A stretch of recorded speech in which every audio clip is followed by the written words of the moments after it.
Excella Education Study in USA assured scholarship. Contact 9881 రాష్ట్రంలో మేడిగడ్డ అంశంపై కాంగ్రెస్ ప్రభుత్వం రేపు మేడిగడ్డ సందర్శనకు కూడా ప్రయత్నాలు చేస్తుంది. మొత్తంగా ఈ అంశంపైనే బీఆర్ఎస్ పార్టీ సీనియర్ నేత అదేవిధంగా మాజీ మంత్రి కుప్పలేశ్వర్ మనకు అందుబాటులో ఉన్నారు. సార్ చెప్పండి, ఏదైతే కాంగ్రెస్ ప్రభుత్వము ఆరోపిస్తుందో మేడిగడ్డ అంశంపై మొత్తంగా అసలు ఆ మేడిగడ్డ ప్రాజెక్టే పనికిరాదు, అదేవిధంగా మీ యొక్క నేత కేసీఆర్ కూడా ఇన్వైట్ చేస్తామంటున్నారు. ఆ తర్వాత టోటల్ గా అది ఫెయిల్ అని చెప్తే కూడా కామెంట్ ఏకంగా సీఎం రేవంత్ రెడ్డి చేస్తున్నారు. దీనిపైన మీ స్పందన ఏంటి?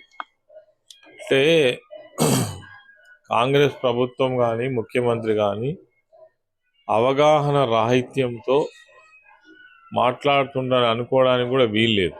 అన్నీ తెలిసి అబద్ధాలు ప్రచారం చేసేటువంటి ఒక గొప్ప ప్రయత్నం జరుగుతున్నది. ఎందుకు అనంటే కాళేశ్వరం ప్రాజెక్టు అంటే ఒక్క మేడిగడ్డ బ్యారేజ్ కాదు. కాళేశ్వరం ప్రాజెక్టులో దాదాపుగా 17 పంప్ హౌజులు ఉన్నాయి.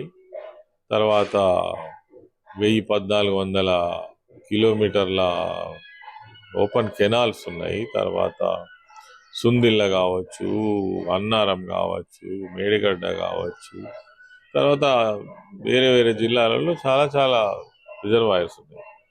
నీళ్లను ఎత్తిపోసే ప్రాజెక్ట్. కాళేశ్వరం దగ్గరనే ఎందుకు కట్టిండ్రు అని అంటే, కాళేశ్వరం దగ్గర కట్టడానికి ప్రధాన కారణం అక్కడ ప్రాణహిత జాయిన్ అవుతుంది కాబట్టి, నది కలుస్తుంది కాబట్టి, రెండు నదుల కలయిక వల్ల అక్కడ నీళ్ల లభ్యత ఎక్కువ ఉంటుందనే ఉద్దేశంతో ఆనాడు ఉన్నటువంటి నిపుణుల యొక్క ఆలోచన మేరకు అక్కడ ప్రాజెక్టు కట్టింది. మేడిగడ్డ మొత్తం కట్టిన ప్రాజెక్టు వాల్యూ అంతా కూడా 6,000 కోట్ల లోపే. తర్వాత 9.5 సంవత్సరాలు అంటే ఇప్పుడు 6 సంవత్సరాల నుంచి నిరాటంకంగా నీళ్ళు ఇస్తుంది. ఇంత పెద్ద ప్రాజెక్టులో చిన్న డిఫెక్ట్ దాన్ని చూపించి మొత్తం కాళేశ్వరం ప్రాజెక్టే పనికిరాదనే మాటలు మాట్లాడుతున్నారు. ఇంతకంటే దుర్మార్గం ఇంకొకటి ఉండదు. ఎందుకనంటే వాళ్ళ ఉద్దేశం ఏం తెలుసా, తెలంగాణ రాష్ట్రం ఏర్పడక ముందు నీళ్లు, నియామకాలు, ఆత్మగౌరవం కోసం పోరాడినటువంటి ప్రాంతం. నీళ్లను ఈరోజు ఎక్కడ చూసినా నీళ్లు గడబడేటువంటి పరిస్థితి తీసుకువచ్చింది కేసీఆర్ గారి ప్రభుత్వం. అది మేడిగడ్డ కాళేశ్వరం ప్రాజెక్టే కావచ్చు, మిషన్ కాకతీయ ద్వారా చెరువుల మరమ్మతులు కావచ్చు, అనేక ఎక్స్టెన్షన్ కెనాల్స్ కావచ్చు, ఇదివరకు వదిలిపెట్టినటువంటి 23 భారీ ప్రాజెక్టులను పూర్తి చేయడం కావచ్చు. ఇలా నల్గొండలో మీటింగ్ పెడుతూ మా పార్టీ తరఫున మా అధినేత కేసీఆర్ గారు, అదేవిధంగా అక్కడ కృష్ణా నది జలాల మీద ఉన్నటువంటి తెలంగాణ హక్కులను కాపాడడంలో కావచ్చు, ఫ్లోరైడ్ నుంచి ప్రజలను కాపాడినటువంటి పరిస్థితి కావచ్చు, ఇవన్నీ ఊహించినటువంటి మార్పులు తీసుకొచ్చినటువంటి పరిస్థితి 10 సంవత్సరాలలో తెలంగాణ రాష్ట్ర ప్రభుత్వం కేసీఆర్ గారి నాయకత్వంలో జరిగింది. ఇవన్నీ ఏవి కూడా బాగా జరగలేదు, ఇదంతా విఫల ప్రయత్నం అని చెప్పే అటువంటి దుర్మార్గమైన ప్రయత్నం జరుగుతుంది. అంటే కృష్ణానది జలాల విషయానికి వస్తే గత ప్రభుత్వం ఏదైతే సీఎం కేసీఆర్ నేతృత్వంలోనే కేంద్ర ప్రభుత్వానికి అజమాయిషి అప్పజెప్పింది అని చెప్పేసి బట్టి ఆరోపణలు ఈ ప్రభుత్వం చేస్తుంది. ఇది నిజమేనా? ఆరోపణలు చేయడం వేరు. ఇప్పుడు వాళ్ళు మొత్తం ఆరోపణలు అబద్ధాలు చెప్పి అధికారంలోకి వచ్చారు. కాళేశ్వరం ప్రాజెక్టును తప్పు చూపించి ప్రజలు అయితే ఇప్పుడు 6 హామీలు అమలు చేయాలి, అవి అమలు చేయరు.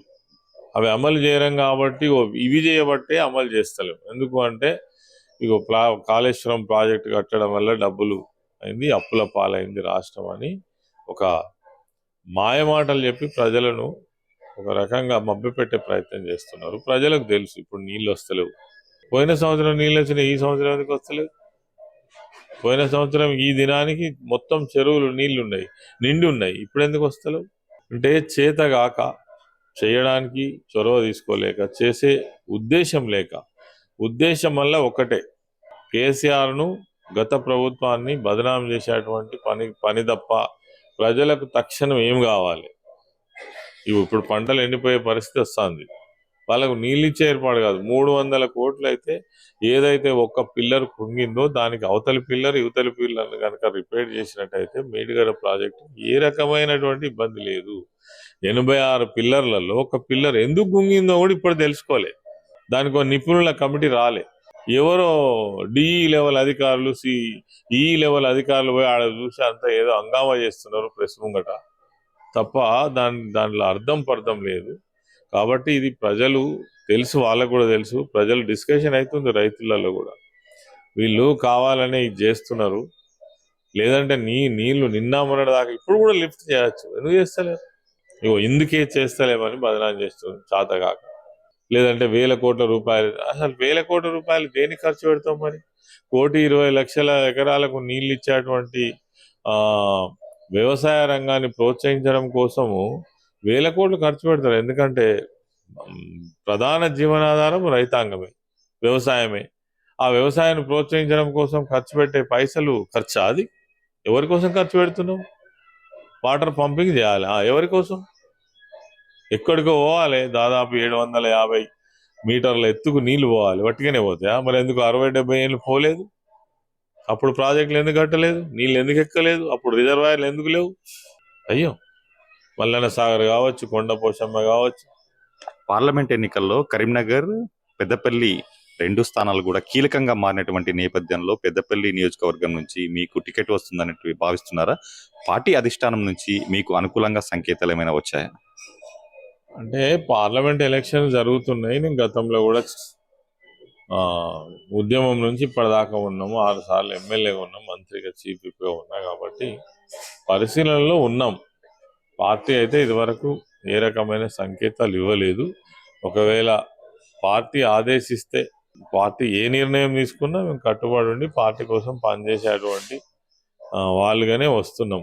ఆ పార్టీలో ఎవరికి అవకాశం ఇచ్చినా వాళ్ళ గెలుపు కోసం, పార్టీ గెలుపు కోసం తప్పకుండా ప్రయత్నం చేస్తాం. అంటే అక్కడ ఉన్నటువంటి ప్రెసెంట్ ఏదైతే ఎంపీ ఉన్నారో ఆయన కాంగ్రెస్ లోకి వెళ్ళిపోయారు కాబట్టి మీకు లైన్ క్లియర్ అయినటువంటి ఒక భావన కాంగ్రెస్ పార్టీ, మన టిఆర్ఎస్ పార్టీ శ్రేణిలో వచ్చింది కదా? నిజమే. నేను కావచ్చు, మా బాల్క సుమన్ కావచ్చు ఉన్నాము. పార్టీ ఎవరిని ఆదేశించినా, ఎవరికి అవకాశం ఇచ్చినా తప్పకుండా పార్టీ గెలుపు కోసం పెద్దపల్లి నియోజకవర్గంలో పార్టీని గెలిపించుకోవడం, మా ఎంపీని గెలిపించుకోవడం కోసం ప్రయత్నం చేస్తాం. అంటే ఫైనల్ గా 2014 ఎన్నికల్లో నిధులు నియామకాలు పేరిట మీరు ఎన్నికలకు వెళ్ళారు.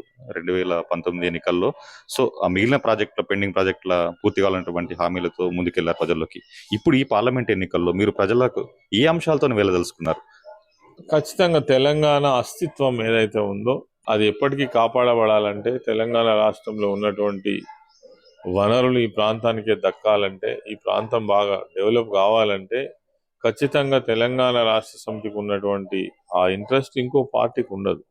ఇప్పటికే ఇప్పుడు వచ్చినటువంటి ప్రభుత్వం రకరకాల పద్ధతులలో కేంద్ర ప్రభుత్వం ముందు మోకరిల్లేటువంటి పరిస్థితి వస్తున్నది. ఆ విధంగా రాకుండా తెలంగాణ ఆత్మగౌరవం, తెలంగాణ అభివృద్ధి ధ్యేయంగా రేపు ఎన్నికల్లో ముందుకు పోతుంది. ఇది మొత్తానికి సాగునీటి ప్రాజెక్టుల అంశంలో కాంగ్రెస్ ప్రభుత్వం చేస్తున్నటువంటి ఆరోపణలన్నీ నిరాధారమైన, అదేవిధంగా పెద్దపల్లి పార్లమెంట్ స్థానం నుంచి తాను బరిలో ఉండనున్నాను కూడా ఆయన క్లియర్ గా చెప్పడం. కెమెరామెన్ కిషోర్తో రామకృష్ణ, ఐడ్రీమ్ న్యూస్, కరీంనగర్ నుంచి.